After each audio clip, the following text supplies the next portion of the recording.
हाँ फ्रेंड्स, नमस्कार। अपन देख रहे थे जुलाई 2023 का करंट अफेयर्स राष्ट्रीय, ठीक है ना।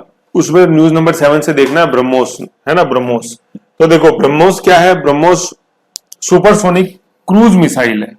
अब इसमें दो चीजें, एक तो सुपरसोनिक, सोनिक का मतलब होता है ध्वनि की रफ्तार। तो सुपरसोनिक क्या, जब ध्वनि की रफ्तार से ये ज्यादा चलते हैं तो उसको सुपरसोनिक बोलते हैं।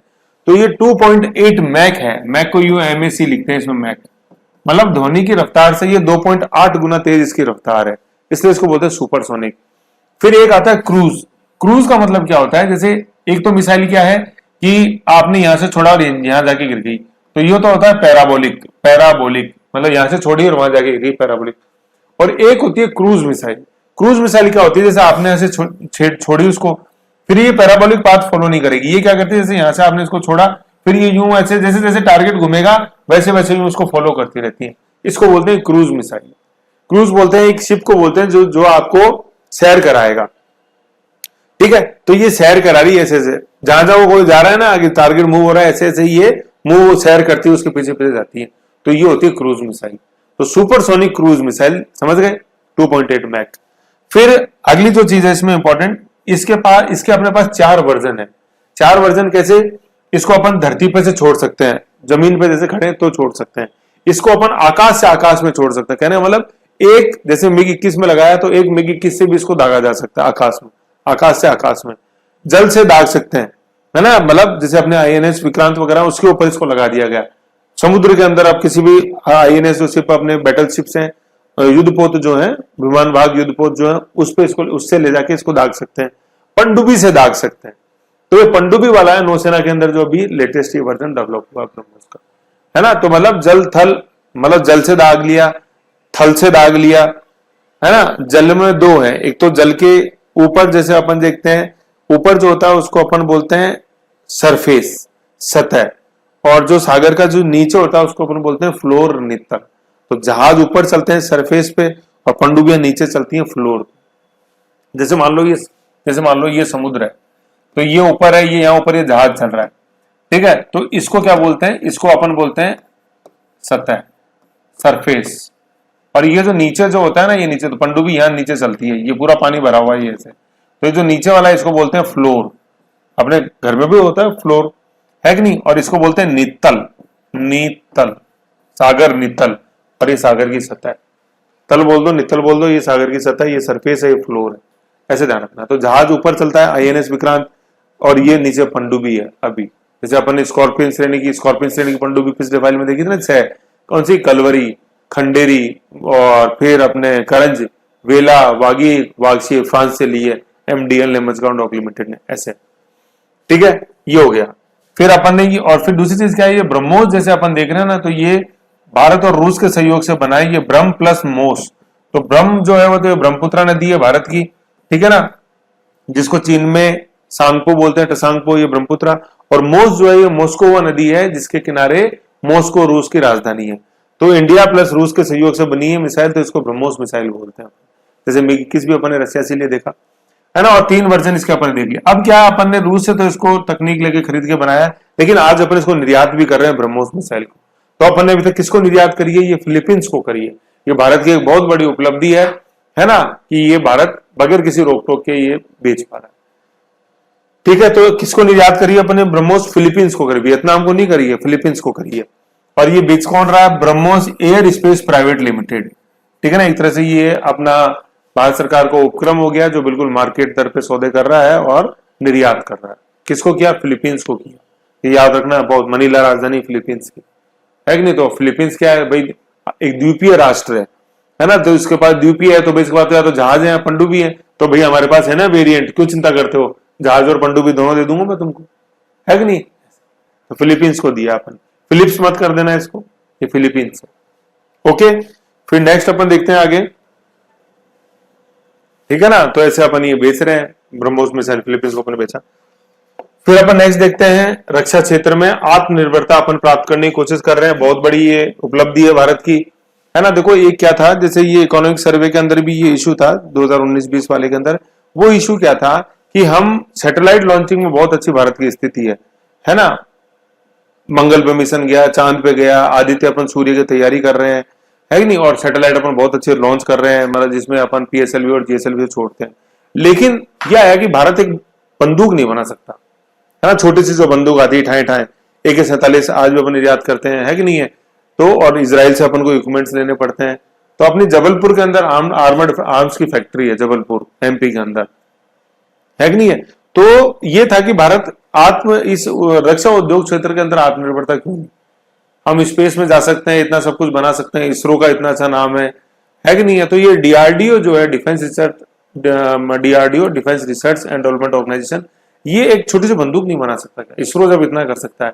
ये इकोनॉमिक सर्वे के अंदर कॉन्सेप्ट था, और लाल किले से प्रधानमंत्री का जब 19 में उद्घोषण था उसमें भी इस चीज का जिक्र था। तब से वही ये सोच है कि भारत को रक्षा क्षेत्र के अंदर भी आत्मनिर्भर बनाना है। ये उसी के संदर्भ में है, न्यूनतम आयात, कम से कम आयात करेंगे, क्योंकि ज्यादा आयात करते हैं ना तो एक तो फॉरेन एक्सचेंज जाता है, डॉलर में पेमेंट करना पड़ता है। दूसरा अपन सबकी नजरों में आ जाता है कि देखो कितना आयात कर रहा है भारत। भारत प्रमुख आयातकों देशों में से एक है आर्म्स खरीदने में, है ना। तो इंपोर्ट्स को अपन कम से कम कर देंगे। आयात मतलब इंपोर्ट, आया आ रहा है, समझ में आ रहा है, आया इंपोर्ट, है ना। फिर सकारात्मक स्वदेशीकरण, पॉजिटिव इंडियनाइजेशन करेंगे अपन। पॉजिटिव इंडियनाइजेशन का मतलब यह है कि हम किसी देश को मना नहीं कर रहे हैं, है कि नहीं, कि हम तेरे से नहीं खरीदेंगे, क्योंकि वो तो फिर वो WTO का मसला हो जाएगा, वर्ल्ड ट्रेड ऑर्गेनाइजेशन, विश्व व्यापार संगठन का। अगर मना कर दिया तो ड्यूटी लगा दी तो ज्यादा। तो हम सकारात्मक स्वदेशीकरण कर रहे हैं, हम हमारे उद्योग को बढ़ावा देना चाह रहे हैं, इसलिए हम कम से कम आयात करेंगे दूसरे देशों से। ये तो इसको बोला है PIL, है ना, पब्लिक इंटरेस्ट लिटिगेशन। वो तो जगदीश भगवती तो अलग है, PN भगवती तो अलग है। ये PIL क्या है, पॉजिटिव इंडियनाइजेशन लिस्ट है, ठीक है। 928 उपकरण है जो कि हम कम से कम आयात करेंगे, और हमसे जैसे हम जो किसी को बेचें करेंगे तो सारे वो स्वदेशी होंगे, है कि नहीं, और स्वदेशी से ही हम खरीदेंगे और स्वदेशी को ही बेचेंगे। तो ये एक तरह से स्वदेशी हो गया। क्या सकारात्मक स्वदेशीकरण, नकारात्मक नहीं है। हम किसी के कुदृष्टि से नहीं कर रहे हैं, हीन भावना से नहीं कर रहे हैं किसी की, भाई नहीं उस देश से हमारे दुश्मन है वो, तो उससे या इजराइल से हम नहीं खरीदेंगे क्योंकि वो यूक्रेन का सपोर्ट नहीं कर रहा, ऐसे नहीं। नकारात्मक नहीं, हम सकारात्मक स्वदेशीकरण कर रहे हैं। ये है पॉजिटिव इंडियनाइजेशन लिस्ट। तो इसमें अभी 928 उपकरण डाले गए, ठीक है। ये है रक्षा क्षेत्र आत्मनिर्भरता। जैसे अपन अब पहले देखा ब्रह्मोस बेच रहे अपन फिलीपींस को, बनाई मॉस्को रूस के सहयोग से भारत ने, और बेच रहा फिलीपींस। तो ये धीरे धीरे ये क्या है, आत्मनिर्भरता। फिर नेक्स्ट अपन देखते हैं, नेक्स्ट 9वीं नंबर की जो न्यूज है, बिहार जाति आधारित सर्वेक्षण, है ना। बिहार तो क्या है, बिहार की जो गवर्नमेंट है अपने CM कुमार, तो उन्होंने क्या जाति आधारित सर्वेक्षण करवाया, जिसके ऊपर रोक लगा दी पटना हाईकोर्ट ने, है ना, पटना हाईकोर्ट ने। तो अब इसमें देखो अपन को क्या देखना है, जैसे पटना हाईकोर्ट आई तो क्या देखना है, भारत में जो इस समय हाईकोर्ट है ना टोटल 25 है। ये इंडियन हाईकोर्ट एक्ट 1862 है, जिसके अंदर 3 बने थे सबसे पहले अपने 1862 के अंदर हाईकोर्ट एक्ट के तहत, कलकत्ता के अंदर और बॉम्बे के अंदर और मुंबई के अंदर, सॉरी मद्रास के अंदर, कलकत्ता मुंबई और मद्रास के अंदर 25 हाईकोर्ट आज वर्तमान में 1862 के अंदर सबसे पहले बने, है ना, पटना हाईकोर्ट। और अपने जो है राजस्थान वाला हाईकोर्ट जो है ये 1950 के अंदर है कि नहीं है, ये सॉरी 1949 के अंदर बना था, ठीक है, 1949 के अंदर। और इसकी जो सैंक्शन स्ट्रेंथ है वो 50 है, ऐसे ही 1949-50, ठीक है। तो पटना हाईकोर्ट ने इसके ऊपर रोक लगा दी, ठीक है, पटना हाईकोर्ट ने। तो ये अपन देखा इसके अंदर। और हाईकोर्ट का जो संबंध है ये अपने पार्ट 6 जो है उसके अंदर ये अपन हाईकोर्ट सारे देखते हैं। पार्ट 6 के अंदर हाईकोर्ट से सारे, है ना। और हाईकोर्ट से जो संबंधित आर्टिकल है वो है आर्टिकल नंबर 214, ठीक है, भाग 6 के अंदर, भाग 6 के अंदर आर्टिकल 214 का संबंध हाईकोर्ट से, है ना। पटना हाईकोर्ट 25 हाईकोर्ट में से एक। ओके, तो रोक लगा दी जातीय आधारित जनगणना पे पटना हाईकोर्ट ने। लगाई क्यों, तो इसने पटना हाईकोर्ट ने ये बोला कि मतलब आधार, मतलब क्या आधार है रोक लगाने का। पटना हाईकोर्ट ने बोला कि जनगणना कराने का जो कार्य है वो केंद्र सरकार का ही कार्य है, क्योंकि ये संघ सूची का विषय है ना। जनगणना क्या है, यूनियन जो लिस्ट है 7वीं अनुसूची है, 7 शेड्यूल, उसमें 3 लिस्ट है, संघ, राज्य और समवर्ती, यूनियन, स्टेट और कॉन्करेंट। तो जनगणना जो है, सेंसस जो है, ये यूनियन लिस्ट का विषय है। तो इस पे कानून बनाने का अधिकार सिर्फ संसद को है, किसी भी राज्य की जो सरकार है वो कानून नहीं बना सकती। किसी भी राज्य का जो लेजिस्लेचर है, विधानमंडल, आर्टिकल 168 जो अपन देखा था भाग 6 के अंदर, वो कानून नहीं बना सकता, संसद बनाएगी भाग 5, ऐसे समझ गए। तो इस आधार के ऊपर ये रोक इसके ऊपर लगाई गई। ये था इसके अंदर। ये देखो आप, जो अनुसूची 7 जो है ना, उसमें संघ सूची जो है ना, मतलब शेड्यूल 7 के अंदर संघ सूची, उसमें 69 नंबर का जो आइटम है ना 69, वो है जनगणना। 69 जनगणना मैं स्लिप हो रहा था ये, तो अब देख लिया अपन ने। ये जनगणना जो है ना, ये संघ सूची में 69 नंबर का आर्टिकल है। मतलब ये 6 और 9 2 चेहरे एक तरह मेल फीमेल सबको गिर रहे हैं, ये 69 ध्यान हो गया। तो इस आधार पर रोक लगाया। तो ऐसे देखो ये रीडिंग बिटवीन द लाइन्स है। अब अपन ने अनुसूची 7 देखी, संघ सूची देखी, आइटम नंबर 69 देखा, पटना हाईकोर्ट, तो ये अपन को इर्द गिर्द आपको ऐसे घूमना है, तो ऐसी चीजें निकालनी है। ओके, फिर नेक्स्ट अपन देखते हैं बहुत ही इंपॉर्टेंट डेवलपमेंट, मणिपुर हिंसा, है ना। मणिपुर हिंसा आ जाओ, ये मणिपुर हिंसा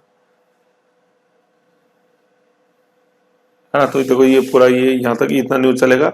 मणिपुर हिंसा ये 10-11 इधर ही ऐसे, तो मैं एक बार इसको जूम कर देता हूँ थोड़ा, फिर थोड़ा और मैं आपको बता दूं। ये मणिपुर है ना। देखो मणिपुर में आज अपन थोड़ा नेगेटिविटी के रूप में पढ़ रहे हैं, लेकिन थोड़ा सा पॉजिटिविटी की बातें हो जाए। मणिपुर, मणिपुर, ये मणिपुर है ना। मणिपुर तो पॉजिटिविटी में देखो अपन क्या देखें कि एक आपने मॉडर्न इंडिया पढ़ी होगी, नहीं पढ़ी तो कोई नहीं, एक रानी गिडनल्यू है, रानी गिडनल्यू, ठीक है ना। 1915 से लेकर 1990 है ना, 1915 से लेकर 1990, 90 नहीं सॉरी 93 है ना, 1915 से 1993 इनका काल है। और इन्होंने स्वतंत्रता संग्राम के दौरान अंग्रेजों के खिलाफ बहुत ही ज्यादा मतलब ऐसे काम किए थे कि अंग्रेजों की नींद हराम कर दी थी इन्होंने, रानी गिडनल्यू, ठीक है ना। तो इनका संबंध मणिपुर से ही है। तो इन्होंने तो देश को जोड़ने का काम किया। आज अपन हिंसा के रूप में पढ़ रहे हैं, तो देखते हैं अपन। तो जो हिंसा हुई मणिपुर के अंदर, मई के अंदर, वो जिला है चूड़ाचांदपुर, मणिपुर में नॉर्दर्न साइड में जिला है। आप एक बार एटलस खोल के देखना मणिपुर में किधर है, देखना जरूर मणिपुर है ना। फिर मणिपुर की जो राजधानी है वो इम्फाल है। सातों जो अपने उत्तर पूर्व के राज्य हैं जिनको 7 सिस्टर्स बोलते हैं, सिक्किम को मिला के 8, इनकी लोकेशन और अपन को जो इनके डिस्ट्रिक्ट लोकेशन और जो कैपिटल है ये याद होनी चाहिए बिल्कुल। मणिपुर की कैपिटल क्या है? इम्फाल। इसके नीचे है मिजोरम। मिजोरम एकमात्र है 7 सिस्टर्स का, एकमात्र का मतलब जो दक्षिणतम है ना, लेकिन वो भी समुद्र को नहीं छूता है। क्वेश्चन ये आया कि उत्तर भारत का वो कौन सा राज्य है जो कि समुद्र को छूता है, तो स्टूडेंट ने दिमाग लगाया कि मिजोरम सबसे नीचे तो वो बंगाली खाड़ी में जाएगा, नहीं, बांग्लादेश सीधा म्यांमार को मिलता है। एक बार एटलस में इस चीज को देखना, तो ये क्वेश्चन सिखाएंगे आपको, है ना। तो मैं बता रहा था राजधानी इम्फाल, तो मिजोरम की है नीचे राजधानी आइजोल, मणिपुर के ऊपर है नागालैंड कोहिमा, पूर्व के अंदर है त्रिपुरा अगरतला, पूर्व में थोड़ा सा ऊपर है मेघालय शिलोंग, ऊपर है आसाम अपने दिसपुर, अरुणाचल प्रदेश सबसे ऊपर ईटानगर, सिक्किम गंगटोक, ऐसे करके राजधानी अपन को ध्यान होनी चाहिए, है ना। अब देखो इसमें लड़ाई किन दो के बीच में है, भाई हिंसा हो रही है, तो लड़ाई हमेशा होती है। एक तो जो संख्या में कम है जिनको अल्पसंख्यक बोलते हैं, एक दो संख्या में ज्यादा है जिनको बहुसंख्यक बोलते हैं। हर जगह लड़ाई इन्हीं की है। तो अल्पसंख्यक है वहां पे नागा व कुकी, है ना, नागा व कुकी आंदोलन हुआ, रानी गिडनल्यू इसी टाइप से बिलोंग है नागा कुकी से, और जोमी, ये तो है अल्पसंख्यक माइनॉरिटीज, ठीक है। और जो बहुसंख्यक है वो है मेती समुदाय, ठीक है ना, मेती समुदाय। तो पहले तो ये समझो अल्पसंख्यक कौन? नागा कुकी और जोमी, ठीक है, नागा कुकी और जोमी। और बहुसंख्यक कौन है? मेती। अब लड़ाई किस बात की है कि जो बहुसंख्यक मेती हैं ये एसटी के दर्जे की बात कर रहे हैं। एसटी की मांग है कि हमें शेड्यूल्ड ट्राइब अनुसूचित जनजाति का दर्जा दिया जाए, जबकि बहुसंख्यक है उस जिले के अंदर। ये कुछ वैसा ही है जैसे राजस्थान में गुजर मीना एजिटेशन हुआ था और गुजर समुदाय की ये मांग थी कि हमें एसटी में शामिल किया जाए, है ना। तो अब देखो ये ऐसे लड़ाई से नहीं जीते जाएंगे, क्योंकि इसका एक तरीका है।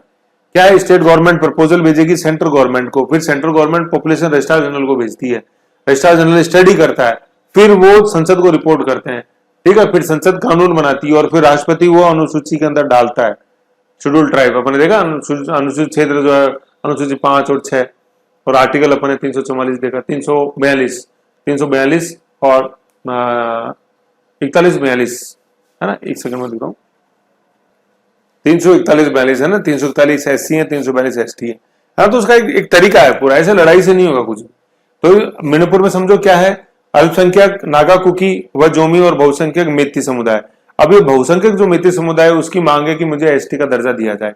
अब सीधी सी बात है, चूंकि बहुसंख्यक संख्या में ज्यादा है तो वहां पे ट्रेड जो है, व्यापार जो है, और जो राजनीतिक संस्था है उन पर कंट्रोल सारा मेती समुदाय का। एक तो चीज ये है। दूसरा क्या है, अल्पसंख्यक समुदाय के अगेंस्ट में जो बात गई वो क्या गई कि वहां का जो हाईकोर्ट है ना, मतलब कौन सा, अपने मणिपुर में जो हाईकोर्ट है, मणिपुर के हाईकोर्ट की भी खास बात क्या है, देखो 2013 के अंदर 3 हाईकोर्ट बने थे, ठीक है ना, उसको अपन एमएमटी ध्यान रखना, एमएमटी। एम से क्या है, ये मेघालय है, मेघालय। फिर एम से क्या है, ये मणि है, और ये टी से क्या है, ये त्रिपुरा है। कहने का मतलब जो मिजोरम है ना, मिजोरम नीचे नीचे जो है उसके अंदर कोई भी हाईकोर्ट नहीं, ये समझने वाली बात है। मतलब अलग से हाईकोर्ट नहीं बनाया गया भाई, वैसे तो अरुणाचल प्रदेश में भी नहीं है कि नहीं है। तो मैं ये बता रहा था उत्तर पूर्व के अंदर मिजोरम के अंदर अपना हाईकोर्ट नहीं है, क्योंकि एमएमटी जैसे है, तो एमएम से जो मेघालय मणिपुर कर दो, मेघालय मिजोरम भी तो कर सकते हैं अपन, है ना। तो इसलिए क्या है, नीचे वाले को हटा दे, वो दूर पड़ रहा था तो नहीं बनाया हाईकोर्ट, है ना। तो ऐसे याद रख सकते हैं। तो मेघालय है, मणिपुर है, त्रिपुरा, ठीक है ना, उसमें हाईकोर्ट नहीं, वैसे नागालैंड में भी नहीं, ऐसे। तो 2013 के अंदर 13 में 3 आ रहा है, तो 3 में 3 बने, 2013 में 3 बने, तो मणिपुर हाईकोर्ट। अब देखो मणिपुर हाईकोर्ट ने किया क्या कि मुख्य इम्फाल घाटी, जो घाटी है ना, मुख्य इम्फाल घाटी के अंदर उसने क्या बोला कि मेती समुदाय को एसटी का दर्जा देने के संबंध में प्रपोजल तैयार करे स्टेट गवर्नमेंट और वो सेंटर को भिजवाए। समझ रहे हो क्या बोला मणिपुर हाईकोर्ट ने कि मेती समुदाय को एसटी में शामिल करने संबंधी प्रस्ताव तैयार करे राज्य सरकार और केंद्र को भिजवाए, एसटी प्रपोजल टू सेंटर, मेती समुदाय को। तो सीधी सी बात है, वो अल्पसंख्यक भड़कने ही थे, है ना। और कहा इनको स्थापित करना है अपन को, घाटी में। घाटी में भाई कोई भी पहाड़ी क्षेत्र होता है, कोई भी पहाड़ी क्षेत्र होगा, जैसे अभी अपने देखेंगे उसमें 2 होते हैं, एक तो पर्वतीय क्षेत्र होता है, पर्वत ऊपर पर्वतीय क्षेत्र, जैसे मान लो भाई पहाड़ी मैदान तो है नहीं ना यहाँ ऐसे, तो ऊपर जैसे ये जो ढलानों में रहते हैं ऊपर, ये तो हो गया पर्वतीय, और घाटी जो ये ऐसे जो नीचे यहाँ ये कंपेरेटिवली यहाँ रही, ये घाटी है भाई। घाटी का तो मतलब वैली ये तो होता है, वैली ये वी शेप, और ऊपर जैसे जो ऊपर पहाड़ों में रहते हैं ये पर्वतीय, ठीक है। तो ऊपर पहाड़ों में जो रहते हैं, तो पहाड़ों में जो एरिया है वो 90% एरिया है मणिपुर का, और पहाड़ों में रहने का अधिकार तो नागा, कुकी और जोमी को ही है। लेकिन ये जो वैली है, वैली जिसमें 10% एरिया आता है मणिपुर का, इसके अंदर क्या है कि नागा, कुकी और जोमी के साथ यहां मेती भी रह सकते हैं, मेती। बस ये पॉइंट पकड़ा किसने, मणिपुर हाईकोर्ट ने। और क्या बोला कि घाटी में मेती समुदाय को सेट करना अपन, घाटी में, पर्वतीय क्षेत्र में नहीं, घाटी में। तो पर्वतीय क्षेत्र ये देखो, और घाटी ये देखो, पर्वतीय क्षेत्र ऊपर पहाड़ के ऊपर, और वैली घाटी के ढलानों में, मतलब वैली जो होती है, वैली ये वैली ऐसे ही वैली, तो वैली में। वापस देखो हाईकोर्ट ने, मणिपुर हाईकोर्ट ने क्या बोला, मुख्य इम्फाल घाटी, ये इम्फाल राजधानी मैंने बताया था, घाटी के अंदर मेती समुदाय को एसटी प्रपोजल को घोषित करने का प्रस्ताव बनाया, राज्य सरकार केंद्र को भेजेगी। इसी का अपोज किया अल्पसंख्यक समुदाय, नागा, कुकी और मेती, जिस कारण से वहां पे क्या हिंसा भड़की। समझ गए अब ऐसे। अब देखो क्या लिखा हुआ है, राज्य के 90% पर्वतीय क्षेत्र में नॉट इक्वल टू, मतलब मेती को बसने का अधिकार नहीं है, पर्वतीय क्षेत्र में नहीं बस सकती, ये ऊपर यहां नहीं बस सकती, है ना। फिर 10% जो घाटी क्षेत्र है वहां मेती प्लस जनजातियों को बसने का अधिकार है ना। ये जो वैली आ गई यहाँ, इस वैली में बसने का अधिकार है। कहने का मतलब एसटी तो यही रहेंगे, ट्राइबल और एसटी वो तो ऊपर रहेंगे, और यहाँ पे एसटी प्लस जो नॉन एसटी है वो भी रह सकता है, जैसे मेती है कि नहीं है। तो इसको यहां बसना है, बसने का अधिकार दिया गया। और फिर दूसरा ये बोला गया कि घाटी के अंदर जो यहाँ मेती रह रहे हैं उनको आप एसटी का दर्जा दिलाने के लिए प्रपोजल भेजे स्टेट गवर्नमेंट सेंटर को। तो यही स्वीकार नहीं ऑप्शन को, और फिर वो चल रही है। तो तरीका गलत है, देखो नो डाउट आप मांग उठाओ अपनी, लेकिन उसका एक तरीका है। तो गुजर महीना एजिटेशन अपने यहाँ भी हुआ राजस्थान में, लेकिन जो मांग थी वो तो पूरी नहीं हुई ना, क्योंकि उसका एक तरीका है, वैज्ञानिक तरीके से बात बढ़ाई जाती है लोकतंत्र में। लोकतंत्र में क्या है, टेबल में बैठ के आप बात करो, बंदूकें चलेंगे तो कुछ भी नहीं, दोनों तरफ से बंदूकें चलेंगे तो फिर गड़बड़ ऐसे। समझ गए। तो ये अपने मणिपुर वाला इशू है, काफी डिटेल में अपन ने जैसे देखा, ऐसे इस पे चर्चा होती रहेगी समय समय पे। ओके, फिर नेक्स्ट देखते हैं अपन सीडैक, है ना। सीडैक क्या है कि इंस्टीट्यूट है भारत का, बहुत इंपॉर्टेंट इंस्टीट्यूट है कंप्यूटर साइंस के मामले में। इसका फुल फॉर्म है centre for development and advance computing. इसका ऑफिस जो है मतलब भी कमांड करता है पूरा पुणे से। तो सीडैक क्या है, एक कंप्यूटर साइंस से रिलेटेड एक संस्थान है। इसने कंप्यूटर बनाया है एरावत, है ना। ये लेटेस्ट अपना सुपर कंप्यूटर है जो एआई है, एआई सुपर कंप्यूटर, मतलब एआई का मतलब artificial intelligence based super computer है, कि खुद अपना लॉजिक लगाता है और फिर आगे गणना करता है ना, इसको एआई बोलते हैं। और इसकी वर्ल्ड रैंकिंग वर्तमान के अंदर 75 है। भाई आजादी का अमृत महोत्सव 75वां साल मना रहे हैं अपन आजादी का, ऐसे ही है 75 इसकी रैंकिंग। एरावत क्या है? एआई बेस्ड सुपर कंप्यूटर है, जो किसने बनाया है? सीडैक ने बनाया।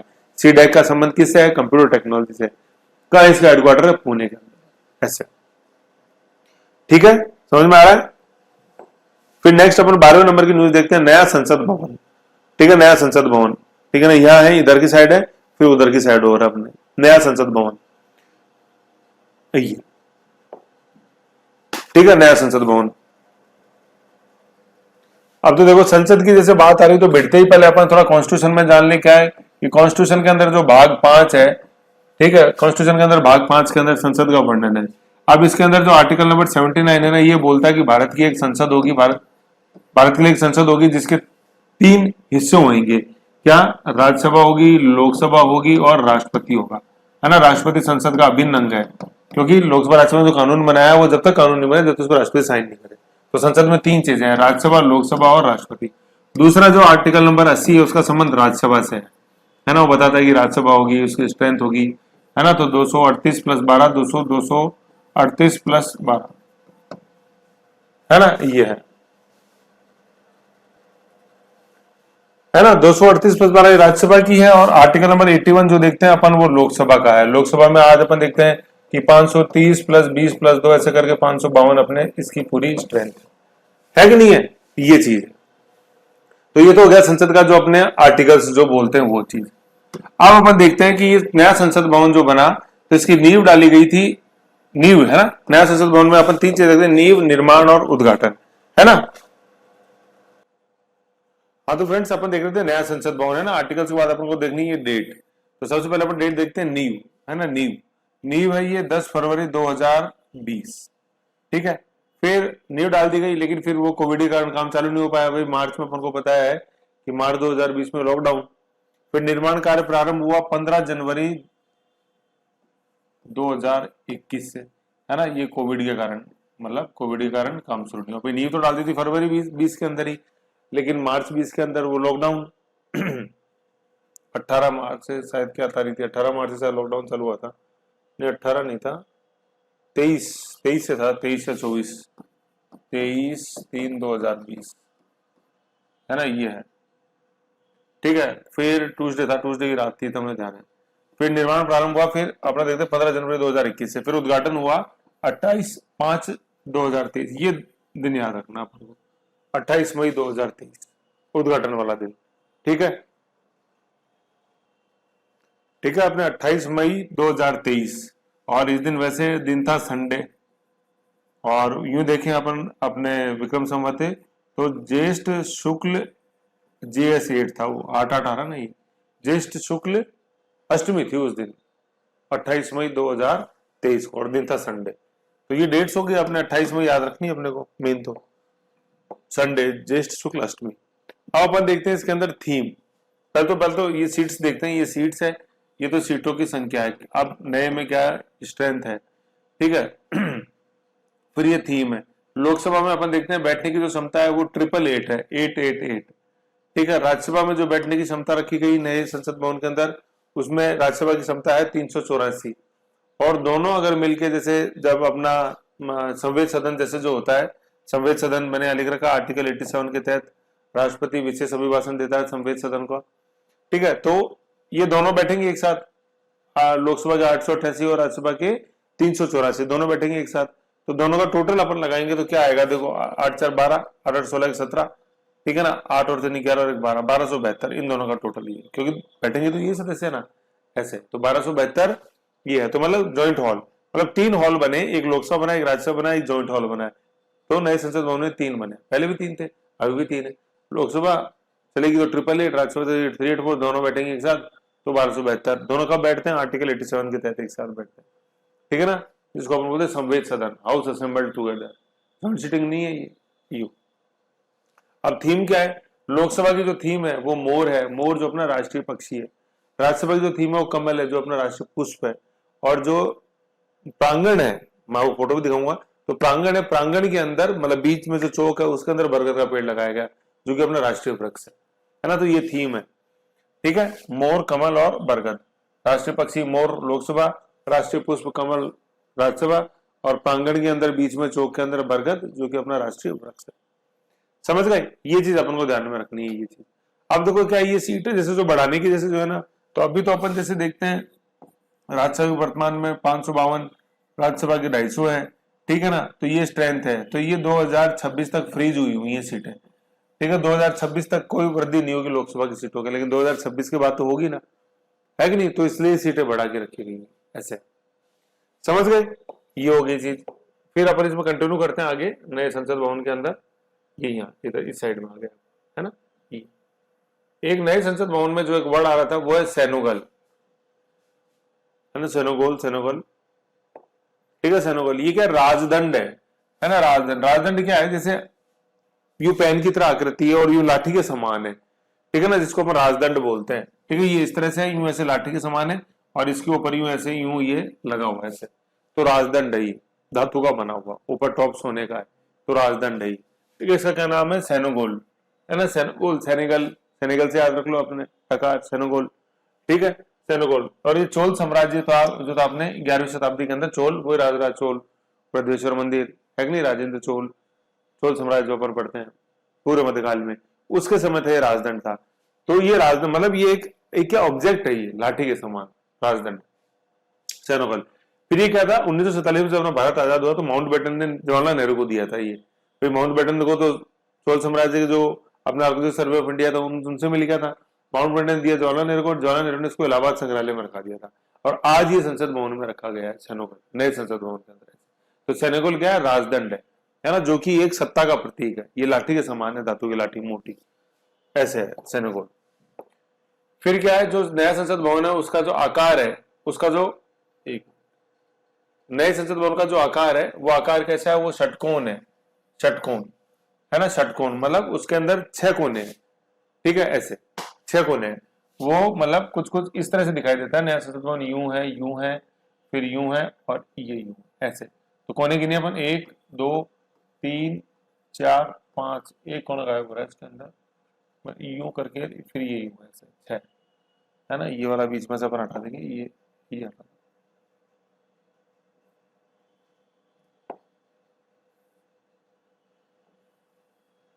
4, ये भी यहाँ 5 बनेगा और ये 6, ऐसे 6 कोने गली, ठीक है, षटकोण। वास्तुकार कौन है, जिसे नक्शा बनाया, विमल पटेल, गुजरात के हैं, एससीसी डिजाइन कंपनी है, निर्माता है टाटा प्रोजेक्ट्स, है ना। वास्तुकार तो जो जिसने नक्शा बनाया वो कौन, विमल पटेल, और फिर जिसने निर्माण किया, मजदूरों को लेके आए, सारा रॉ मटेरियल अरेंज किया, वो सारा कौन है, अपने टाटा कंस्ट्रक्शंस, टाटा प्रोजेक्ट।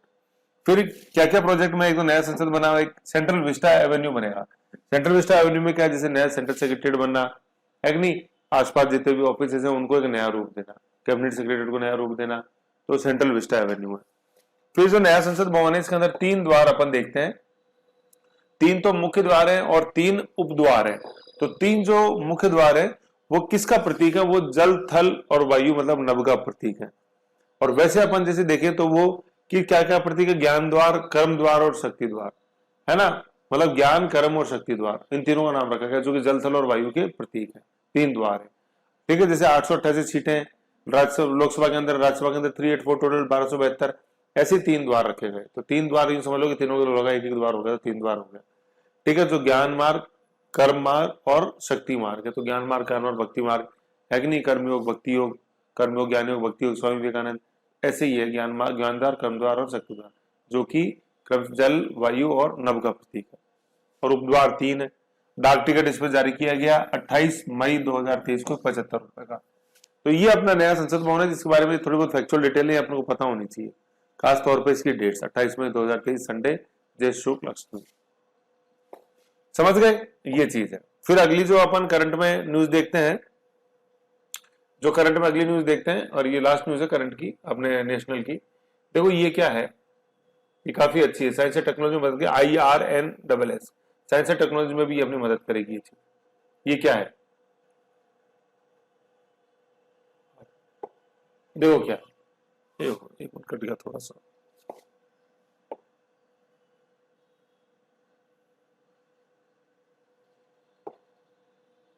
देखो ये क्या, IRNSS है ना, ये क्या है, Indian regional navigation satellite system, है ना, Indian regional navigation satellite system.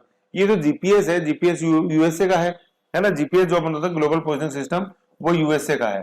तो ये इंडिया का एक तरह से जीपीएस का वर्जन है, जिसको अपन क्या बोलते हैं, IRNSS, इंडियन, है ना, Indian regional navigation satellite system, ठीक है ना, भारतीय क्षेत्रीय नेविगेशन प्रणाली। तो जैसे आप जो गूगल मैप देखते हो उसमें जो सारा काम आता है वो सारा IRNSS है। ठीक है, तो गूगल तो जीपीएस यूपी यूएसए का बेस्ड है जैसे, लेकिन अपना जो इंडिया बेस्ड जो सिस्टम आया है, ये जो है ना, इसको अपन ने नाविक नाम दिया, नाविक, एनएवी। ऐसे नाविक क्या है, नेविक, एनएवी तो क्या, नेविगेशन बाय इंडियन कॉन्स्टलेशन, है ना, नेविगेशन बाय इंडियन कॉन्स्टलेशन, नाविक नाम दिया अपने भारतीय जीपीएस के भारतीय संस्करण को। ठीक है, तो नाविक का मतलब जो आपको दिशा में लेके चलेगा, और इंडियन कॉन्स्टलेशन मतलब, कॉन्स्टलेशन क्या होता है, तारों का समूह कॉन्स्टलेशन बोलते हैं, सप्तऋषि है ब्रह्मांड में, मैंने आप ज्योग्राफी में पढ़ा ही है, सप्तऋषि, है ना, तो उस तरह का ये कॉन्स्टलेशन है। तो ये अपने जो सैटेलाइट्स है उनका समूह है, जो अपन ने IRNSS के पहले चरण के अंदर भेजी थी। तो उसमें पहले चरण के अंदर अपन ने टोटल कितनी भेजी है, देखो 1A से लेके 1G तक भेजी है, मतलब 7 भेजी है, G7 7 अल्फाबेट है तो 7 भेजी है। तो 7 सैटेलाइटों का जो समूह उसको अपन ने इंडियन कॉन्स्टलेशन बोला है, ठीक है, मतलब 7 सैटेलाइटों का समूह, नाविक, है ना। तो ये तो फर्स्ट वर्जन था नाविक का। अब इसमें अपन ने नए सैटेलाइट्स और लॉन्च किए हैं, ठीक है, तो वो IRNS 2.0 है, सेकंड जनरेशन का। भाई फर्स्ट जनरेशन में तो ये छोड़ दिए गए थे 1A से 1G, फर्स्ट जनरेशन। अब सेकंड जनरेशन में अपन ने छोड़े हैं, जिनका नाम है नीचे लिखा मैंने, है ना, 2013 से लेकर 16 के बीच में अपन ने 7 उपग्रह छोड़ दिए। अब अपन ने सेकंड जनरेशन के छोड़े, जिनको NVS 01 बोला है, 29 मई 2023 को। NVS वो ये नेविगेशन सैटेलाइट, है ना। इसमें सटीकता क्या है, इसमें क्या है कि ये जो सैटेलाइट है, नए वाले नेविगेशन सैटेलाइट, ये 20 मीटर तक जूम करते हैं, है ना, और सटीकता उपलब्ध करवाते हैं, और दूरस्थ क्षेत्र जैसे जो है रिमोट एरिया, खासतौर पर पहाड़ी एरिया, उसके अंदर नेविगेशन उपलब्ध कराना इनका मकसद है। ठीक है, तो सटीकता 20 मीटर तक की है। ये इसमें अपन को IRNSS में ध्यान देना है। 2013 से 16 तक तो 7 सैटेलाइट छोड़े, उनका तो अपन ने 1A से 1G था, वो शहरों में थे, आबादी वालों में, सुदूर पर्वतियों में नहीं थे। अब सुदूर पर्वतियों के लिए अपन ने 2.0 लॉन्च किया, जिसको NVS बोला, नेविगेशन सैटेलाइट सिस्टम, जिसकी खास बात क्या, सटीकता 20 मीटर तक है। इसरो के बारे में अपन जान ले, जो इसके हेड है वो S सोमनाथ है ना। वैसे इसरो के बारे में डिटेल में अपन और चर्चा करेंगे, इसके कहाँ सेंटर्स हैं, सारा अपन को उसके बारे में पता होना चाहिए। श्रीहरिकोटा में क्या है, थुम्बा अपने केरला के अंदर क्या है, और अपने बेंगलोर के अंदर जिसका हेडक्वार्टर है अपना, है कि नहीं है, ऐसे। और रिमोट सेंसिंग सैटेलाइट है इसके भारत के अलग अलग कोनों में। अभी तो यहाँ तो ही देख लेते हैं, इसरो का हेड आज वर्तमान में S सोमनाथ है। श्रीहरिकोटा में SDSC है, सतीश धवन स्पेस सेंटर, श्रीहरिकोटा अपने आंध्र प्रदेश में, है ना, कोलेरू झील के किनारे, है ना, बे ऑफ बंगाल वाले तट के किनारे। GSLV से छोड़ा गया, मतलब geosynchronous launch vehicle, MK2 rocket है इसके अंदर, F12 भू स्थिर उपग्रह प्रक्षेपण यान है, ना। ये GSLV क्या है, ये जियो सैटेलाइट लॉन्चिंग व्हीकल है, ठीक है ना। लॉन्चिंग व्हीकल मतलब ये सैटेलाइट्स को लॉन्च करता है। जैसे आप गाड़ी पे मोटरसाइकिल बैठ के आए कोचिंग तक, तो वो मोटरसाइकिल बैठ के आप आए ना, ऐसे ही जो सैटेलाइट्स हैं, ये इस रॉकेट्स के ऊपर वाले, जैसे मान लो ये रॉकेट है, तो नीचे तो ये सिलेंडर लगे रहते हैं फ्यूल के, ठीक है, ऊपर वाला जो हिस्सा है इसके अंदर ये सैटेलाइट होता है। तो ये रॉकेट व्हीकल के रूप में सैटेलाइट को उस ऑर्बिट तक छोड़ जाता है। PSLV जो होते हैं अपने पोलर सैटेलाइट लॉन्चिंग व्हीकल, वो करीबन 1200 मीटर की ऊंचाई तक जाते हैं, और GSLV जो है ये 35,000 किलोमीटर की हाइट तक जाते हैं। कम्युनिकेशन सैटेलाइट जितने हैं वो GSLV से छोड़े जाते हैं, लेकिन ये जो रिमोट सेंसिंग वाले हैं, ये पोलर पोल टू पोल, मतलब 800 से 1200 किलोमीटर की ऊंचाई पे ही रहते हैं। पोलर सैटेलाइट जो होते हैं 800 से 1200, मैक्सिमम 1200 किलोमीटर की ऊंचाई पे ये रहते हैं, और ध्रुव से ध्रुव घूमते हैं, उत्तरी ध्रुव से दक्षिण ध्रुव, ऐसे। और जो अपने टेलीकम्युनिकेशन सैटेलाइट्स होते हैं वो 35,000 किलोमीटर की हाइट के ऊपर आकाश में होता है। इन 1200 किलोमीटर के लिए तो उमन अपन PSLV यूज करते हैं, पोलर सैटेलाइट लॉन्च व्हीकल, और 35,000 किलोमीटर के लिए अपन GSLV यूज करते हैं, जियो सिंक्रोनस लॉन्चिंग व्हीकल्स, है ना। पोलर सिंक्रोनस का मतलब ध्रुव सापेक्ष है, वो ध्रुव से ध्रुव चक्कर लगाते हैं, और जैसे जैसे सन की धूप रहती है वहीं पे वो मूव करते हैं। और जो अपने सैटेलाइट्स होते हैं कम्युनिकेशन सैटेलाइट, उनको 35,000 किलोमीटर की हाइट पे इसलिए छोड़ते हैं क्योंकि वो जियो सिंक्रोनस हो जाते हैं, कि जैसे जैसे पृथ्वी घूमती है तो वैसे वैसे वो घूमते रहते हैं। तो पृथ्वी की जो अपने रोटेशन और रिवोल्यूशन की स्पीड है उसके सिंक्रोनस मतलब उसके समतुल्य लाने के कारण उसको 35,000 किलोमीटर की हाइट पे छोड़ते हैं। क्वेश्चन आया हुआ है कि ये जीएसएलवी जो सैटेलाइट्स होते हैं वो 35,000 किलोमीटर की हाइट पे क्यों होते हैं? क्योंकि वो पृथ्वी के समतुल्य हो जाए इसलिए हाइट है और इसलिए ये व्हीकल यूज किया जाता है। ठीक है ना। अब ये चूंकि पोलर सैटेलाइट से लेकर अपन रिस्क नहीं लेना चाहते थे इसलिए इसको अपन ने जीएसएलवी से छोड़ा, बाकी पीएसएलवी से भी काम चल सकता था। ये है तो ये जीएसएलवी लिए लॉन्चिंग व्हीकल्स है, जैसे मोटरसाइकिल गाड़ी अपने यहाँ का ऐसे व्हीकल्स है। ये सैटेलाइट नहीं है। सैटेलाइट तो क्या थे अभी अपन ने देखा IRNSSNAV वो है सैटेलाइट, तो जो इस रॉकेट में ऊपर वाले हिस्से में ऐसे। ठीक है। अभी इसको जैसे मैं बताऊं जैसे 251 किलोमीटर की हाइट पे छोड़ा गया है, फिर इसको और अभी 251 पे जियोसिंक्रोनस ट्रांसफर ऑर्बिट आ गया, ट्रांसफर ऑर्बिट है, फिर इसको और ऊपर हाइट के ऊपर अपन लेके जाएंगे मतलब इस जो अपने ये अभी नाविक NAV अपने 2.0 जो छोड़े हैं उनको। ठीक है ना। ऐसे था ये अपना ये पूरा। ठीक है। यहाँ पे अपना नेशनल करंट कंप्लीट होता है जुलाई 2023 का।